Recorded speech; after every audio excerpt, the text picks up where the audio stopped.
And here we go. Hey, everybody. Welcome to Ableton Production Techniques. I'm Steve Knotts. It's Tuesday, and today's a special day. We are recording this as part of the video guides for the course called How to EQ Your Tracks, which means this is going to end up inside the course, and today I'm going to show you how to choose the right type of EQ or filter. So we're going to take a tour of what those EQs and filters are and use them on a single piece of music, which is a full stereo mix, so you can hear how the EQs operate and get a sense of what they do. And that will lead to using them for things like problem solving, picking the right EQ and filter shape, and that kind of thing. If you're in my usual mixotexture group, this one might seem a little bit basic, so bear with me. If you have any questions, you could always ask, and I'm gonna cruise through and introduce EQ types and what they're all about. And what I want you to know is this is real audio engineering that I'm teaching you. So when I talk about choosing an EQ, I'm not talking about only picking channel EQ or EQ3 or auto filter, or of course EQ8. I'm talking about the actual EQ and filter shapes. So let's set up a quick loop right here where we got some beats going on. And I'm gonna hop into the beginning. So I've got these all bypassed. First, I'm gonna run through the basic types of EQ and filter, and then we'll look at the actual different devices of auto filter and channel EQ and that kind of thing. So we are on EQ8. Let's go to band 1 and start at the beginning. The first EQ that you see in normal life, where do you normally see EQs? Like in your car stereo, or maybe on a home speaker or something, if like there's volume and then a knob for bass and a knob for treble. Those are shelf EQs, which are usually fixed at a certain frequency. Let me open this up so that's a little bit bigger. So if you have a basic low-end shelf EQ, that could easily be set at 80 hertz. And you have the option to boost, make the low end heavier, or cut to get rid of some of the low end for basic tone shaping. So that's a shelf EQ. And notice that wherever the cutoff frequency is, or the frequency center is set, like 130 hertz right here, after it gets to the boost, everything below that is equally boosted. So it's like a wide type of EQ to take the whole low end up or down below a certain point. If we set this to, let's undo this one. We're gonna just change this exact EQ to high shelf. Let's put it up to maybe, where would a high shelf EQ go? Maybe 10K, 12 kilohertz, something up there. To get those high frequencies, listen to that, boost. And cut.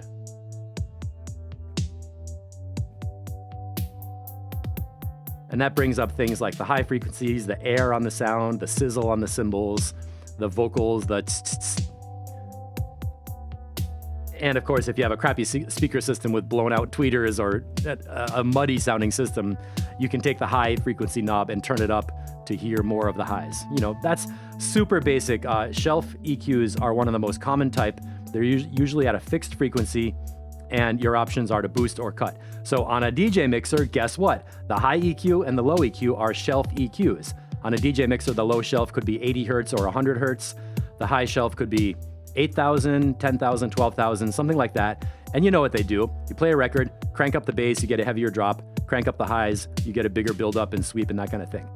And so those are most commonly seen in the wild, in a lot of places where EQs are built into a device that just normal people use who are not audio engineers. So let's move on through our filter shapes. Now, another very common one is parametric EQ, otherwise known as peak and dip. Now this one is something you would see in the mid-range. So an average DJ mixer mid-range might be around 1.5 kilohertz or 1,000. Let's just listen.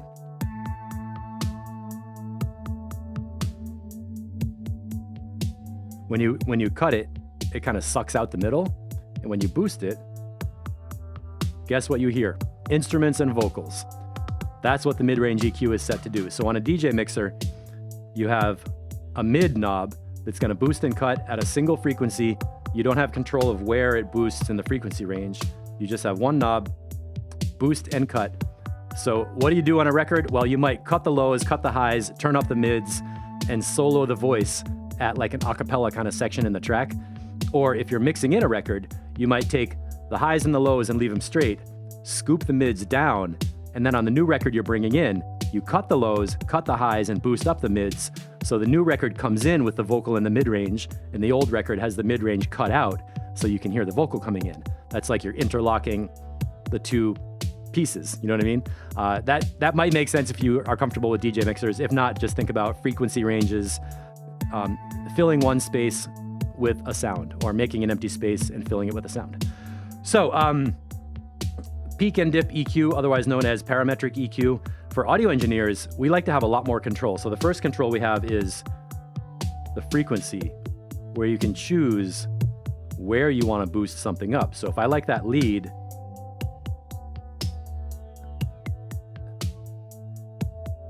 and I want to boost up right where that lead is, I can find the frequency of that lead instrument, go right to it, and boost it up. So these are they can get really specific, and they're fantastic for finding problems and removing them with a cut, or finding things you like and boosting them without boosting everything else. Parametric EQ is also great because you can control the bandwidth or the Q. You can make it really wide, which is, I mean, with a Q this wide, you're basically turning up the volume of the whole track or turning down the volume of the whole track. So you make a more narrow Q to tune in on a sound and maybe cut out a resonance you don't like. And parametric EQ, I'd say, is probably the most often used EQ. For general settings, if you're not too comfortable with it yet, start with a reasonably wide Q, like in the Ableton language, Q3. On analog EQs, even 1.5 can be the most natural sounding EQ boost. And I recommend you avoid super huge boosts of 15 dB. That can tweak out your sound and make it feel unnatural. Hey Sheppers, DJ Waters, thanks for hanging out, everybody. I'm doing a basic overview of EQ and filter types that's going to become part of the course. So let me know if you have any questions. This might be familiar for you all, but this is stuff everybody needs to know. So let's keep moving. Now, like I was saying, on a DJ mixer, your parametric EQ is going to be fixed at a certain frequency. You can't control the frequency. You just control the amount that you're cutting or boosting in there. What other EQ and filter types do we have? Notch. This is like the letter V, and technically this would be called a notch filter. It's not really an EQ, but it's part of equalizing your frequency spectrum. A notch is when you have a problem and you want to get rid of it. So let's look for that high frequency melody sound in this track. Is it up here? Okay. There's some melodies up here that have some pretty high frequency pings. If those are too much,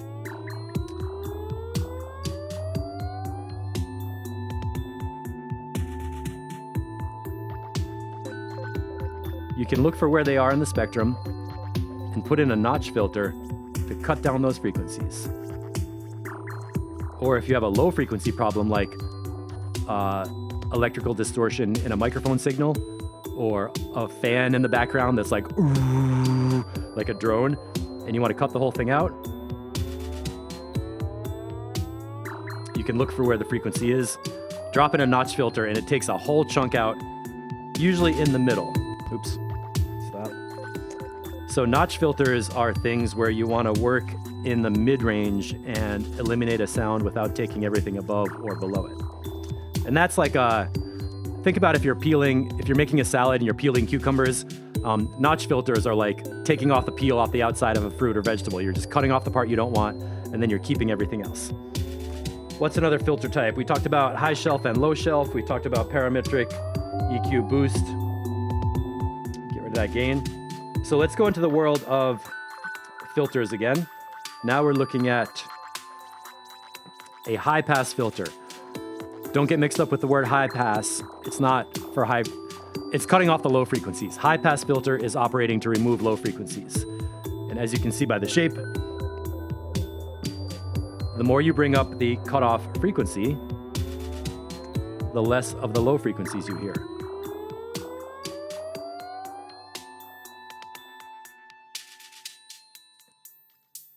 And when I go all the way up to the top, all you hear is that crispy air stuff on top. So high pass filter lets the high frequencies pass, And you can use this to find a place where, for example, if you have a keyboard part or a synth, and you don't want to conflict with the sub bass, you would use a high pass filter to remove some of the low frequencies out of the synth and make space for the bass. Shepherds, I often use EQ8 because it has the advantage to see instantly what's being set. Yeah, I agree. I like seeing the spectrum analyzer that's built into EQ8. That's this thing we're talking about right here. DJ Waters, I use FabFilter Pro Q for most of my stuff, especially distortion. A lot of people like FabFilter, yeah. Oh, and you say I do it by ear if I'm honest and familiarity of knowing where it should be. That's the right answer because you do need to listen and hear what the music is doing. I appreciate these tools of spectrum and visual tools, but don't get tricked by what you see. It really is what you hear that matters.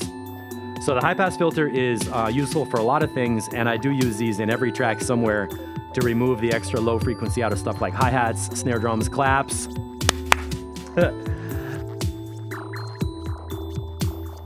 And a few technical terms: cutoff frequency and filter slope. So the cutoff frequency is measured at the place where the volume is 3 decibels down. So when you're trying to remove a sound, the number that you see on the frequency dial, like 65 hertz or something like that, that's a point where the system is measuring a difference of 3 dB in volume, 3 decibels less from what was before it. And then we have measurement for Q or filter slope. No, Q is like resonance. So this is like a volume boost at the filter frequency. And these are really interesting because they give the filters their sound. Every type of filter has its own kind of workflow or sound or characteristics. So listen to what happens when I move this frequency and change the resonance. And you might recognize something you've heard before. So first, with flat resonance, there's no volume boost at the cutoff frequency. And you can hear that the lows are disappearing. Now listen to what happens if I add resonance, meaning I'm adding a volume boost around the cutoff frequency.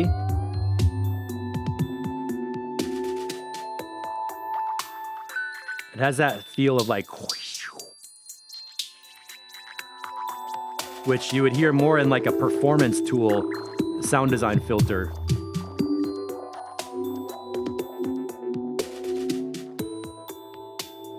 See, with flat resonance, when I move it a lot, you can hear it kind of going meow, meow, removing the lows. Now listen with the resonant boost.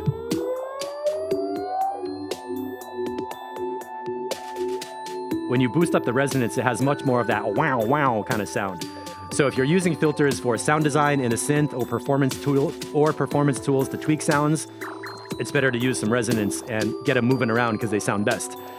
If you are using your high pass filter for just technical cleanup to remove the low end out of a drum loop or something that you don't want, then maybe keep the resonance closer to flat so it doesn't make an unnecessary boost in that area.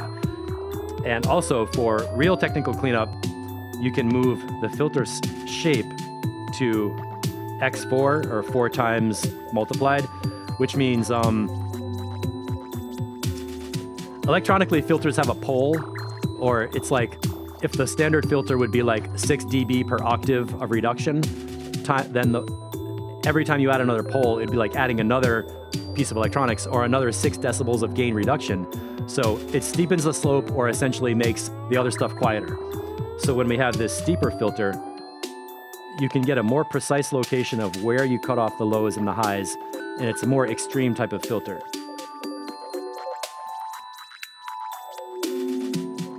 You'll hear a lot of discussion about phase shifting or linear phase EQ or why you should not use high-pass filters. That gets into some technical stuff about the physics of sound we're not going to talk about in this course or this video. The main idea is that you can use these as technical tools to clean up some of the low end of your sound and as performance tools to get that kind of wow wow sound.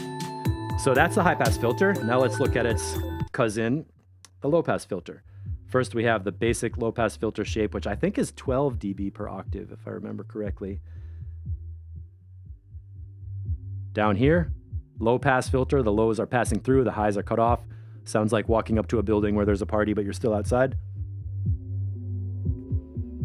Shepherds, the spectrum and the meters in general come very handy when my ears are fatigued from nonstop distortion. Yeah, that's right. Using your meters is how to learn what your mix is doing because your ears get tired, or maybe you ate some weird food and your head is congested, or Maybe you were outside and it was loud and you come inside. Learn to use your meters and rely on them as a measurement tool along with your feelings to put those together and get a picture of what your music is doing. That's a good tip. So I'm rolling up the low pass filter to higher frequencies so we get the whole mix coming through. And up at the top, you basically hear everything. Now let's add some resonance.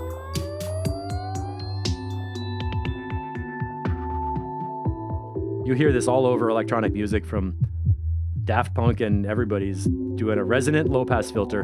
In fact, if you're trying out a new synth and you want to see what it can do, the first thing you do is grab the cutoff filter, frequency, and the resonance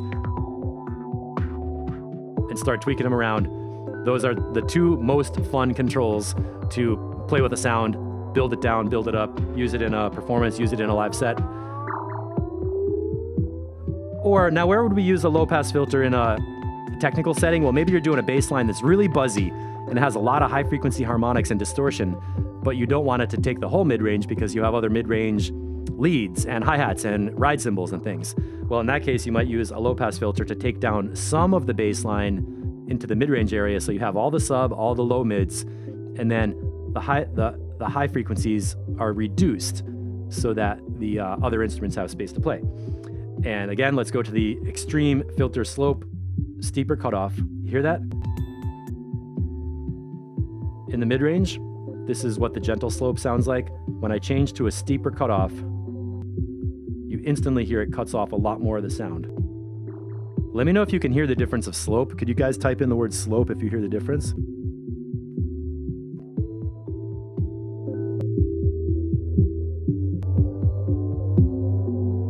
That's a good illustration. Let's do that with the high pass filter again.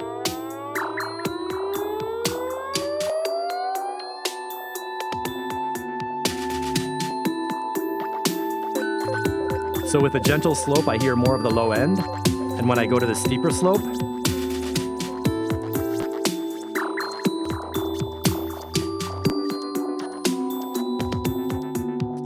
cool, that's a good illustration of the difference that filter slope makes. The steeper the slope, the less you hear of the part that you don't want.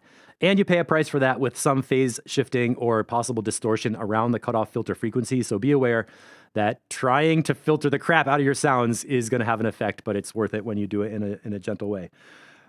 Good, thank you for the replies on there. So another question people have is, what's the difference between a high pass filter and a low shelf EQ? So let's check that out. Here is our low shelf. Let's see how much at the same cutoff frequency. Let's set it to 200 hertz. And I'm going to do a big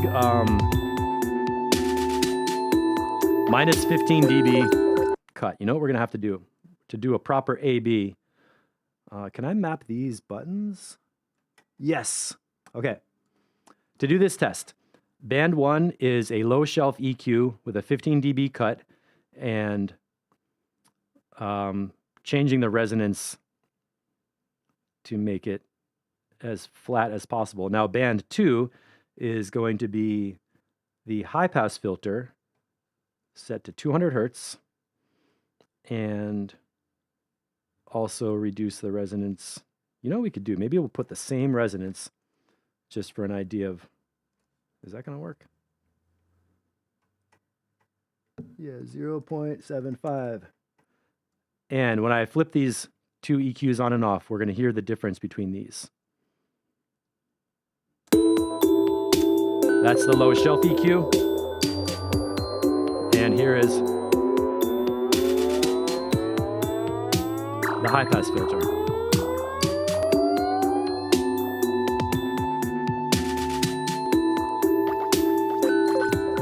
And you can really hear that kind of resonant boost that the low shelf EQ is making. Let's take that down to make this even more noticeable. Put it on an extreme high pass filter shape.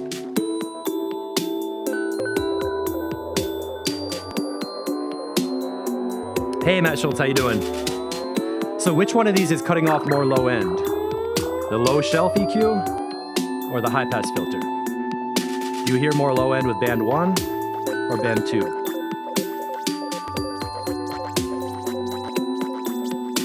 I hear more low end with the low shelf EQ. And I think the reason is that when we're reducing the volume of this EQ, it's still basically a flat line. So everything below the active area is reduced by the same amount. So as far as you go down the frequency spectrum, all that bass is only reduced the same amount. However, with a high pass filter, it's more like a cliff. It's like when you switch it on, as you go farther away from the cutoff frequency, the volume reduction keeps going down. It's like, if you think about a beach, the shelf EQ is like you're in the water and then the beach stays the same. So you can walk out and you're only up to here when you go really far out. A filter, like the high pass filter, is like a beach that goes straight down. So you go on the water and it's like whoop, and you go 10 yards from the beach and you're over your head and it keeps getting deeper and deeper and deeper. That's how I would think about that. So high pass filter and low pass filter are like a beach where the water gets really deep right away. The high shelf EQ and the low shelf EQ, those are like a beach where you walk in and it takes a long time to get in the water. And you could play there with kids. They're not going to fall off a shelf and go, way down underwater. I hope that analogy makes sense. And the basic idea is, what I would say is that the shelf EQs are for tone shaping, gentle boosts, gentle cuts, and kind of like, if you think of a DJ mixer, you want to change what's there, but not absolutely remove it, okay? And then the high pass filter and the low pass filter are for situations where you really want to get rid of the highs or get rid of the lows. So for technical reasons, they're good as mix tools on an individual solo channel. And for sound design, they're good as part of the device chain with a synth or a sampler, where you're really tweaking the sound very noticeably on purpose to make a sound design effect. Shelf EQs, high and low shelf, you could put those on the master channel or on a stereo mix or on a group of sounds and do a gentle process on the whole group together. So that's another way to think about it. The shelf EQs are for a stereo group to make subtle changes that just bring out the sparkle or bring up the lows. And the filters are steeper, more extreme. Use those on the solo channels for tone shaping with one sound at a time. What are you guys talking about? Thanks for hanging out. I always like to see these people in this group chilling with us. So up till now, we talked about high pass filter, low pass filter. We talked about filter slope, the resonance, and we talked about the high shelf EQ and low shelf EQ. And we looked at the notch EQ, or notch EQ shape, which is a notch filter for cutting out mid-range frequencies. The last one we really have to deal with would be a bandpass filter. Now let's make a bandpass filter to illustrate what it's going to do, which is pretty much what it sounds like. And to do this, I'm going to put in one that's called the telephone filter, which is kind of a classic sound from the bad old days when telephones were optimized only for vocals and nothing else. And it would go from 250 to 4,000. They didn't have any bass. Not 400, 4,000. And you'll hear this on some older records. It was like a popular thing to go in the verse and like, and then right before the drop, they would hit this filter like this. Make it sound old for a second, and then drop it in full range when the beat comes back in. So bandpass filter, the telephone preset was 250 to 4K, and it's called a bandpass because a band of stuff in the mid-range is passing through. The lows are cut off, the highs are cut off. I created it using EQ8 with a high-pass filter and a low-pass filter, which allows me to set the exact endpoints of what band is coming through. And when you watch some of the other videos about how to EQ your drums or how to EQ your instruments, you can see that we're actually putting instruments into their own frequency band. So the sub bass would be like down below 100 hertz. Maybe the main bass line could be from 100 to 500. And then you'd have a synth that goes from like 400 up to 2000. And then a lead melody that's like 1000 up to all the way to the top. And you're sort of stacking your instruments to go into their own band so they don't compete with each other. And they all have space to be just loud and clear and sound pro with good stereo width to make your mix snap into focus. That's how I think about it. Matt Schultz put some erosion and bit crusher on there. Well, we're not doing that today, but I like that topic. So let's look at some other EQs in Ableton Live. The basic thing you want to do is listen to the sound and ask the question, what's the main voice of the sound? Is it a bass line? Can I cut off the high frequencies? Is it a vocal? Can I cut off the really, really sub bass and keep all the highs? Think about what the sound is doing first, and that will lead you to choosing the right type of EQ or filter to solve the problem. And if you hear some ear-piercing, really sharp, loud sound in the high mids, you go for a notch filter to cut that out and just reduce the volume completely so that people don't have their ears start bleeding. Oh, Shepard is a preset called Cheesy Speakers for that telephone preset. Yeah, exactly. That's imitating that sound. So Auto Filter is one of my favorite plugins because it's so useful. And it does a lot of the same stuff we were just listening to. So we can choose high pass filter shape. And here we have 12 and 24. Well, guess what? Those are filter slopes, 12 dB per octave or 24 dB per octave. And when I say per octave, we're talking about the octave math. So let's say if you're at 880 hertz, let's get a spectrum up here. Watch what's in the little box. When I put the mouse on the line and go to where it says 880, you can see underneath it the MIDI note says A4. Now, an octave below A4 is A3. So let's move the mouse down, see what we get for A3. And the number is, 440. So if we have the note A at 440, like A440 concert pitch, how do we find the next A? You can take the 440 and double it, go up to 880, and we have the next note A. So in other words, if this auto filter is set at 880 hertz and it's 12 dB per octave, that means when you go to 440 and measure the volume of that sound, it's going to be 12 dB quieter, okay? Octaves are frequency doubling. From one note up the scale to a higher octave, you're going to double the frequency. From one note down the scale, you cut the frequency in half. So pop question for all you math heads. From A440, if I want to go, the note is A3, we're at 440, more or less. If I go to A2, what is the frequency going to be?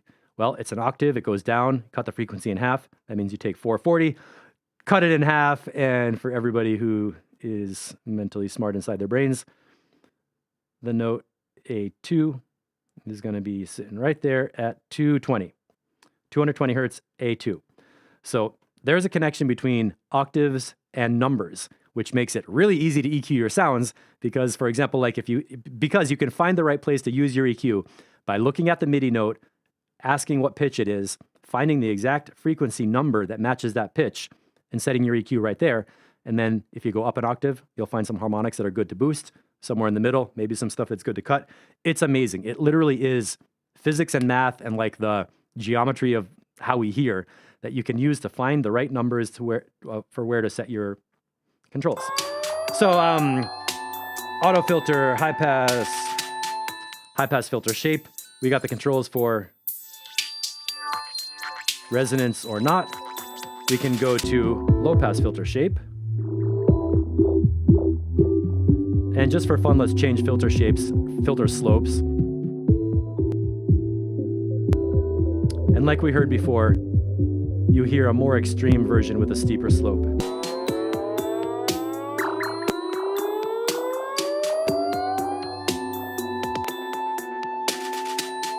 Now, I believe that auto filter has a better algorithm for working with bass. So when I'm using it as a high pass filter on a kick drum, I usually choose auto filter rather than EQ8.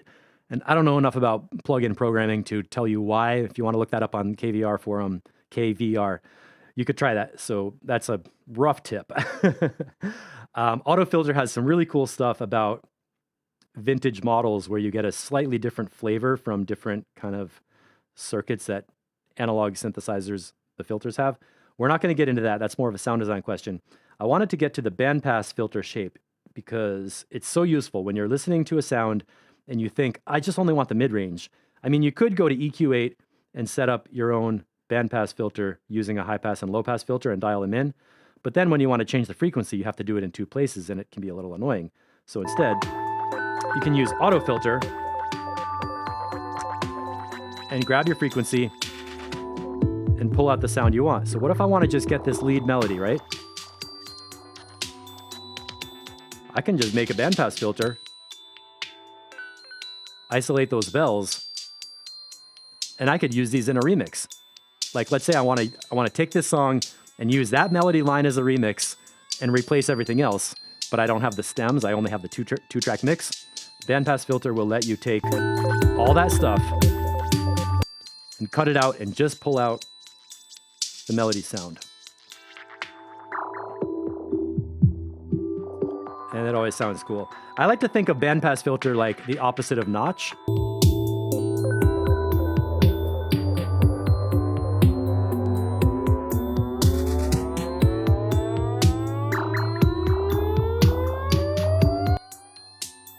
So here we are hearing mostly the bells by themselves with a bandpass filter.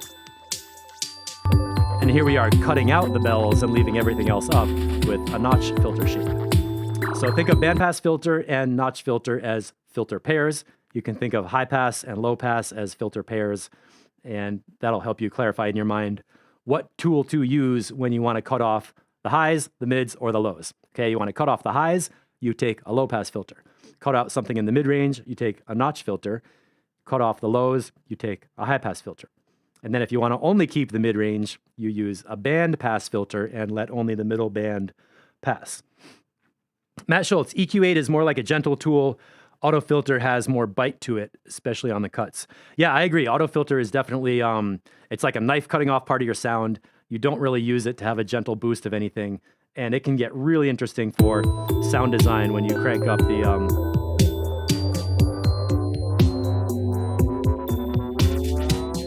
when you apply an LFO to control the frequency.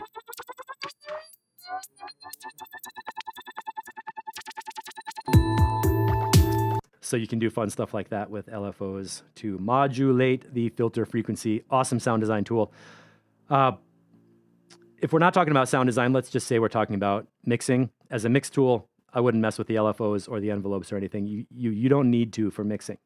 Finally, there's a really cool filter shape called state variable filter, which means you have all the options at once and you can change them with a morphing knob. So let's go into a middle frequency range, get our track going.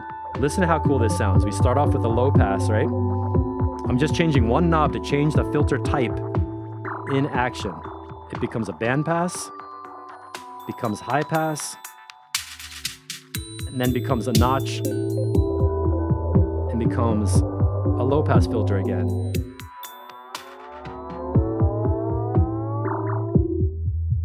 Let's get this going together with that build-up type sound, okay?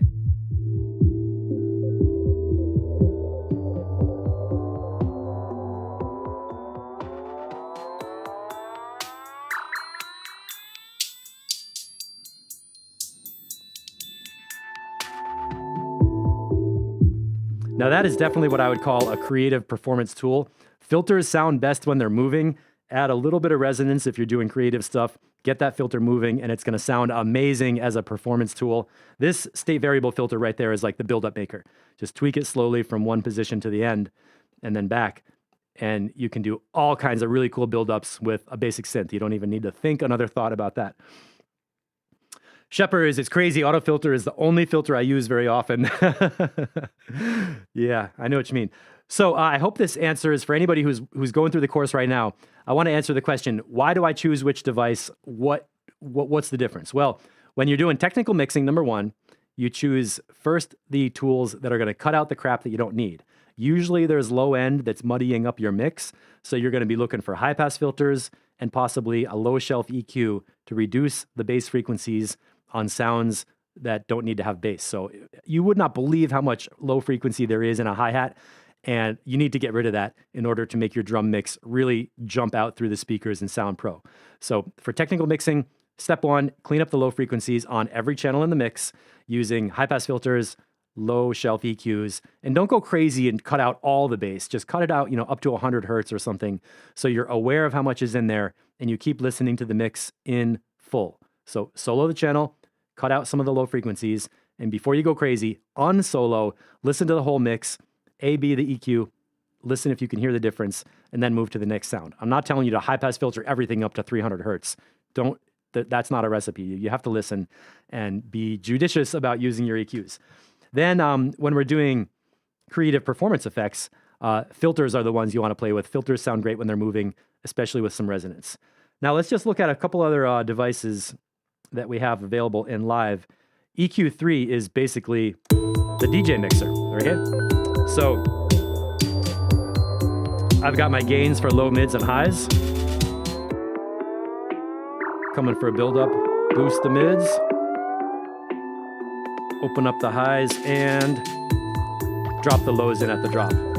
And like I was saying before, if I was going to bring in a new record that has a vocal, I would cut out the mids completely, boost up the mids on the other song, and fade it in where the second song has the bass cut, the mids boosted up, and it comes in to fill this empty space made from the mid-range, which is like kind of a basic, it's a basic EQ that's really good for performance, especially if you're used to DJing and you're using Ableton Live. EQ3 is best, I would say, for performance. I never use this mixing. It's kind of cool that you can set your frequency points to control where those knobs are operating. If the frequencies for the lows are at 250 or 100 or whatever, and the highs. And then you've got your slope control of how steep those are operating. So EQ8, good performance tool. I don't use it much in mixing. I never use it in mixing.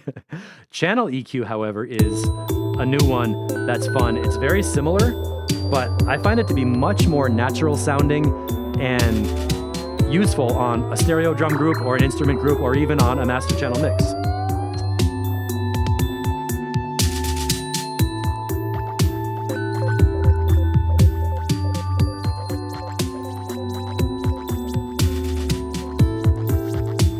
And when you're doing mastering, even 1 dB is a lot, so a 2 dB boost on the low end is quite a bunch.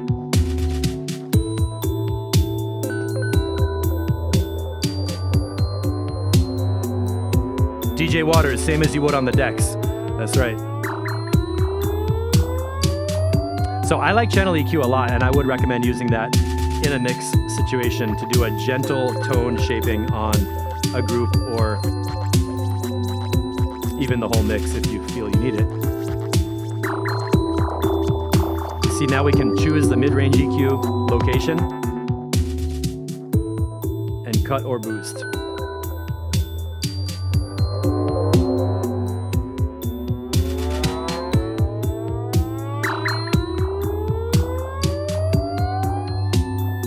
There's a general phrase you'll hear all the time that says cut before you boost, which means if you're listening to a mix and there's something that doesn't sound right, don't go to the kick drum and boost up the bass to get more kick drum.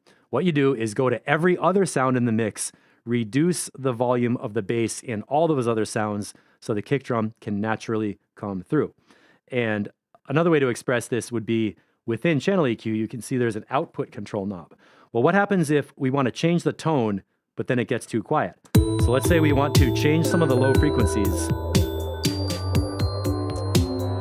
and then the whole mix is not loud enough. During track feedback, you'll see this happen with some producers where the kick drum is huge, like enormous.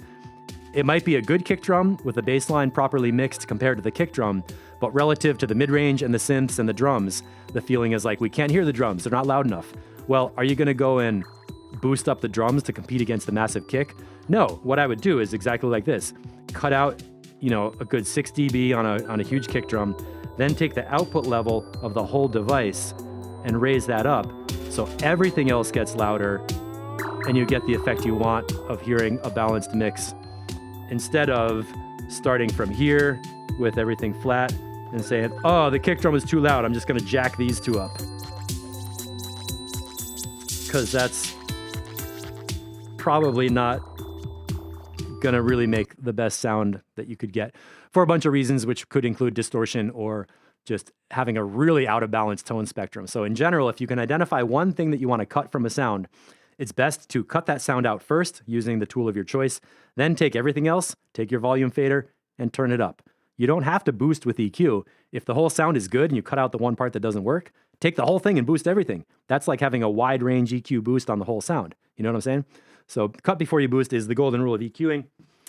Matt Schultz, the channel EQ is modeled after some vintage console, probably SSL. Yeah, and it's very similar to, if you're into the plugin world, I know I don't talk about plugins, I don't talk about VSTs very much, but the CQ, guess what we got on here? Low shelf boost, high shelf boost, mid-range boost with a few options,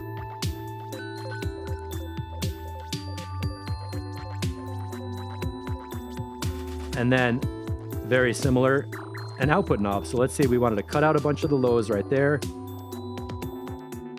And we wanted to cut out a few of the mids and then turn up the whole track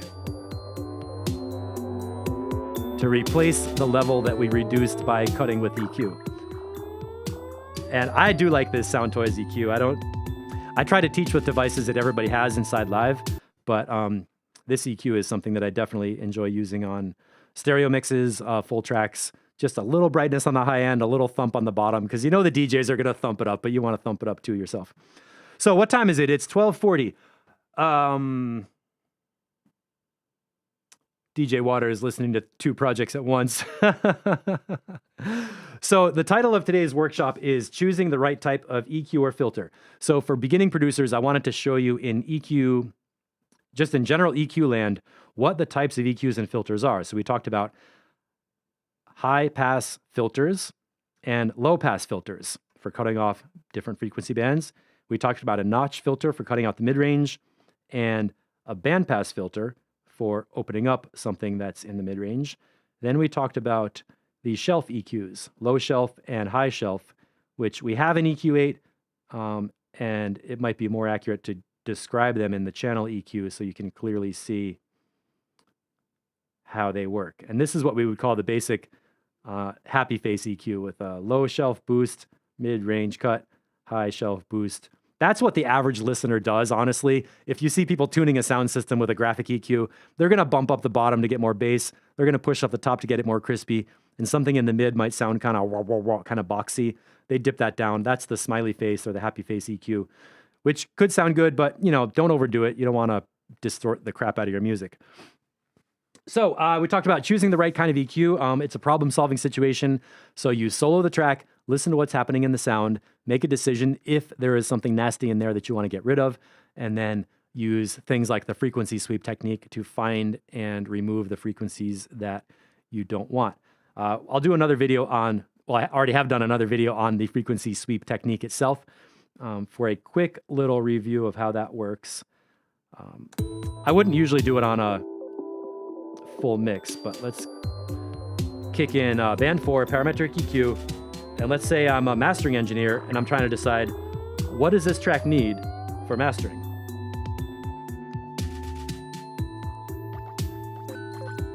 Why is my push being weird? It's been taking forever to respond lately.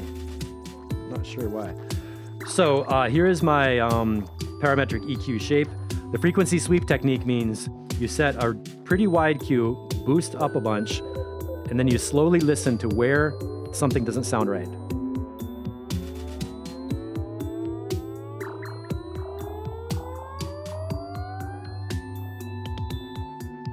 Oh. Right there around 4,000, it gets kind of. So I boost, sweep, listen, find a place that's really making me feel bad, like it just doesn't sound good and I emotionally don't like it, cut that down. Then you compare before and after and decide how much to cut down. And I think this track actually does need this treatment and mastering.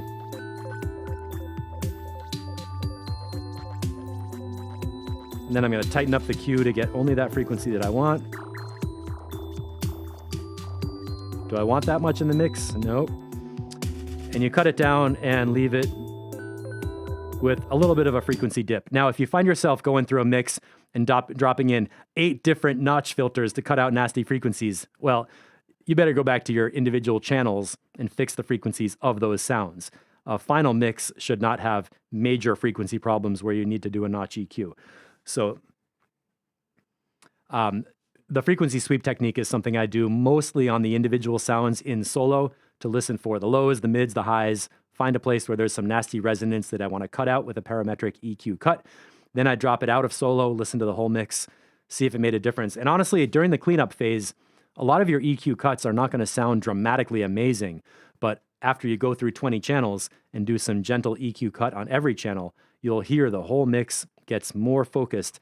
Then you can raise the volume on the important sounds and it doesn't have that cluttered mud. It's kind of like if you have a room full of furniture and then you take out all the chairs and all the trash and garbage, and you're like, oh, I can move around now. You know, it's like there's space. That's the feeling you want to have in the mix, is space in the mix where you hear every sound loud and clear, stereo width, nothing getting in the way, causing like overlapping blah, blah, blah, blah, blah. And your mix just feels pro and people can enjoy the music without hearing like, oh, that one sound, I wish it was louder or something. That's really what we're going for is, you know, we put a lot of time into collecting samples, collecting synths, designing our sounds, tweaking them. You want your audience to hear that sound and feel as good about each individual sound as you felt when you were making it. So that's why we do EQ. What are you guys talking about? Wideband limiters, okay, plugins and that kind of thing. So we talked about choosing the right type of EQ and filter, what they are, what they do, how they sound, we heard them, and some examples of why you would choose them, which we'll talk about a lot more in the rest of the course on individual channels where we drop presets, listen to the sound on a full range mix, and then you get the project to download it, play with the filters and EQs, and explore the process yourself. So for anybody who's watching this on the replay, I'm talking about the course called How to EQ Your Tracks, which is at courses.mixitexture.com. Thank you to everybody who just signed up for this this week. There's some new people coming in, and I'm really happy to be updating this course for 2022. I just added a new section called Video Replays, where you get to see all the live streams from the month of June. For example, how to EQ your drums, how to EQ your sub bass, how to EQ your stereo instruments, even female vocals. And now I'm adding in the basic techniques, frequency sweep technique, choosing the right EQ, picking the shape that you need, and finally, working with the pack of presets that come in the course. When you buy this course, you get a pack of presets that look like this. EQ and filters, EQ8. And here's the actual list of presets that you get, which are custom made to drop on your instruments, like bass line, sub bass, beat loops, hi-hats, kick drums, high and low kick drums, snares, keyboards, synths, vocals. Now, you'll hear a lot of debate about this where people say, oh, presets are stupid, don't use presets. Listen, presets are a starting place. What you do is identify what sound you're listening to, drop the corresponding preset, and then you do the frequency sweep technique to dial it in for your key signature, your sound, the tone of that singer, the main core of what that sound is doing. So the presets give you a starting place to do some listening and cut before you boost, and then make your stereo groups and get your EQs in place. So this course is all here waiting for you. Presets designed for electronic music. This is not rock. This is not jazz. This is about making beats. And as well, the course comes with some full PDF guides where I basically teach everything that I just talked about in writing that you can download and read. Some of these have been used at the university level here in Pittsburgh by friends of mine who are teachers, and I'm really proud of the PDF guides. I know nobody wants a PDF, but when you want to remember what Steve was talking about, it helps a lot to have a one-page cheat sheet and a single manual to read through, and just remember, get all the core concepts in place so you can jump into live and start playing with the music instead of going on YouTube and going through a bunch of videos that take all day. So that's a list of some of the reference library documents: the frequency landscape, range of human hearing, how we use spectrum to find the exact frequency of a sound that you hear, and the thing about filter pairs. Oh, EQ and filter types. That's what we did today. So for people in the future, I'm not sure when you're watching this, but right now the course is set at $99, and you can drop in this coupon code EQ2022, cut it in half down to $49.50, and get it for 50% off right now during the month of June, because I'm promoting it and because I want you to get in here. DJ Waters might sign up. Is the group any good? Yeah, that's a good point. Actually, when you join the course, you get into Discord where you can post your mixes and get some feedback on your tracks. And I've made a specific channel for this course.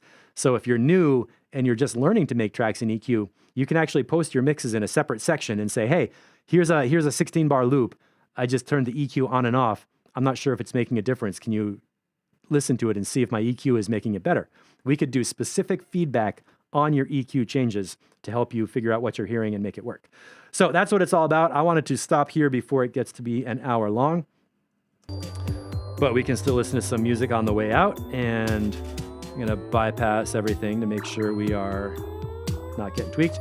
So today we looked at EQ8, 4 different EQ and filter types. We looked at auto filter for both technical and creative mix solutions.